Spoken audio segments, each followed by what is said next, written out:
मित्रों, आप सभी का हमारे चैनल में बहुत बहुत स्वागत है। और जनरली आप जानते ही हैं कि हम लोग जियोग्राफी के टॉपिक्स पे बात करते हैं। और इस वक्त हम थॉट में पैराडाइम्स का अध्ययन कर रहे हैं, पॉपुलेशन जियोग्राफी में भी हम आगे बढ़ रहे हैं तेज़ी से, और फिजिकल जियोग्राफी के भी टॉपिक्स हम पढ़ते हैं। लेकिन आज मैं करंट का एक टॉपिक लेके आपके लिए आया हूँ, और ये है साइक्लोन अम्फान। तो आइए हम लोग इसके बारे में कुछ महत्वपूर्ण बातों को जानें। सबसे पहले हम लोग देखते हैं कि इसकी क्या लोकेशन है, मतलब किस स्थिति में कहाँ पर इसका फॉर्मेशन हुआ है, और यह भारत के और उसके आसपास के किन क्षेत्रों को ऐसा उम्मीद है कि यह प्रभावित कर सकता है। तो आइए सबसे पहले ग्लोब पर हम चलते हैं और कुछ इम्पॉर्टेंट लोकेशंस को हम देखते हैं। ये आपके सामने इंडिया दिख रहा है और इंडियन ओशन, इधर हम देख रहे हैं साउथ ईस्ट एशिया को। और यहाँ पर हम जानते हैं कि इसका जो फॉर्मेशन हुआ है वो बे ऑफ बंगाल में हुआ है, और इसकी जो इंटेंसिटी ही जो बढ़ रहा है, ये बढ़ रहा है। हम जनरली जानते ही कि हैं कि ये जो ट्रॉपिकल साइक्लोन्स होते हैं, जैसा कि दिखाया भी जा रहा है, ये पूर्व से पश्चिम की ओर हिट करते हैं, और ये काफ़ी हद तक उड़ीसा, वेस्ट बंगाल और बांग्लादेश का जो तटीय इलाका है उसको ये प्रभावित करेगा। ये जो हमारा अम्फान साइक्लोन है इसकी हम बात कर रहे हैं, और बे ऑफ बंगाल में इसका फॉर्मेशन हुआ है, और यहाँ से ये मूवमेंट करेगा टूवर्ड्स ईस्ट टू वेस्ट, और प्रभावित करेगा बांग्लादेश को, उड़ीसा को और वेस्ट बंगाल को, और इनके तटीय क्षेत्रों को ये प्रभावित करेगा। जैसा कि आप यहाँ पर भी देख रहे हैं, मैं आज ये वीडियो रिकॉर्ड कर रहा हूँ 20 मई 2020 को, और इस वक्त ये इसकी एग्जैक्ट लोकेशन आपके सामने है। बिल्कुल हाई अलर्ट जारी कर दिया गया है जो हमारे तटीय राज्य हैं। हालांकि आंध्र प्रदेश उतना ज़्यादा इससे प्रभावित नहीं, ऐसा माना जा रहा नहीं हो पाएगा, लेकिन उड़ीसा का तटीय क्षेत्र और जो हमारा वेस्ट बंगाल का तटीय क्षेत्र है, ऐसी उम्मीद है कि वो काफ़ी ज़्यादा इससे प्रभावित होगा, क्योंकि ये एक सुपर साइक्लोन है। इसे सुपर साइक्लोन की संज्ञा दी गई है, महाचक्रवात, मतलब कि काफ़ी ये विनाशकारी होने वाला है।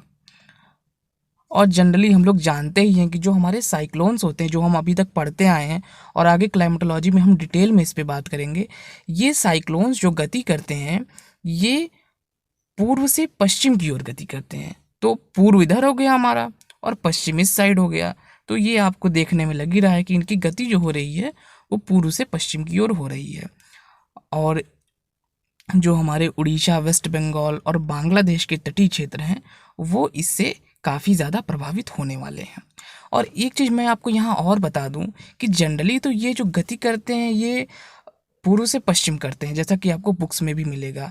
लेकिन जैसा कि इस साइक्लोन की जो इंटेंसिटी है, जो इसकी कह सकते हैं जो इसका नेचर देखने को अभी लग रहा है, इसकी ट्रैकिंग की जा रही है सैफिर सिम्पसन स्केल के माध्यम से, जो कि यहाँ पर दिखाया गया है, और मैंने हाई अलर्ट एरिया को भी दिखाया है। तो अगर तो ये पश्चिम की ओर गति करता, तब तो ये सीधे सीधे उड़ीसा को और वेस्ट बंगाल को प्रभावित कर देता। लेकिन इसकी जो गति है, जो इसका मूवमेंट है, वो थोड़ा सा उत्तर की ओर होते हुए है। इसीलिए ऐसी संभावनाएं हैं कि ये बांग्लादेश को भी प्रभावित कर सकता है। तो ये चीज़ इसके बारे में जानना महत्वपूर्ण है कि जो नॉर्मल हमारे ट्रॉपिकल साइक्लोन्स होते हैं, जो सीधा सीधा पश्चिम की ओर गति करते हैं, अक्सर आते रहते हैं और प्रभावित करते हैं उड़ीसा और वेस्ट बंगाल इत्यादि को, उनसे ये थोड़ा अलग है, और ये बांग्लादेश को भी हिट कर सकता है। और इसकी जो स्थिति है थोड़ी सी उत्तर की ओर होती जा रही है, और इसकी ट्रैकिंग हो रही है सैफिर सिम्पसन स्केल के माध्यम से। तो आपको आज एक इम्पॉर्टेंट चीज़ पता चली कि किस प्रकार से साइक्लोन की ट्रैकिंग होती है। जैसे गूगल पे, जीपीएस पे हम ट्रैकिंग करते हैं, हम कभी जाते हैं तो रास्ते इत्यादि को देखते हैं गूगल के माध्यम से, तो उस तरीके की ट्रैकिंग साइक्लोन की भी होती है। ये इसकी एक सैटेलाइट इमेज आप देख रहे हैं अम्फान साइक्लोन की, और ऐसी उम्मीद है कि ये काफ़ी विनाशकारी होने वाला है, और तीव्र वर्षा भी हो सकती है, और काफ़ी चीज़ें तो स्टार्ट हो चुकी हैं, और हाई अलर्ट जैसा कि मैंने बताया कि इन क्षेत्रों में जारी कर दिया गया है।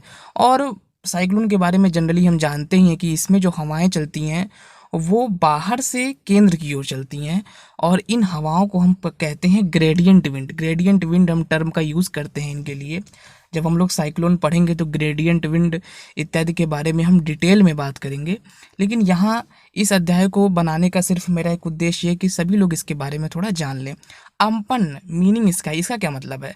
अम्पन का मतलब होता है दोस्तों, जो इसको हम अम्फान बोल रहे हैं, अम्फान वास्तव में अम्पन मेन वर्ड है, उसी से बना है। और अम्पन जो है ये थाईलैंड वालों ने दिया है, थाईलैंड ने दिया है।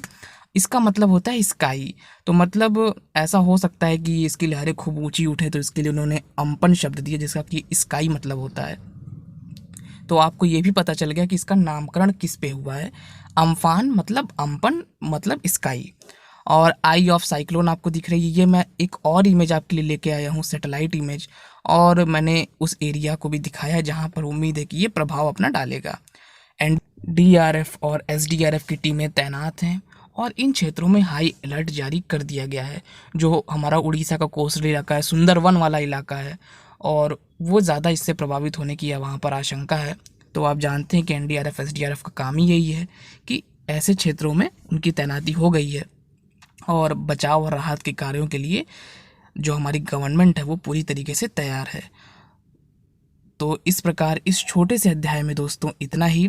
अब आगे हम लोग ऐसे ही किसी करंट के टॉपिक पे जल्दी ही बात करेंगे। Thank you friends.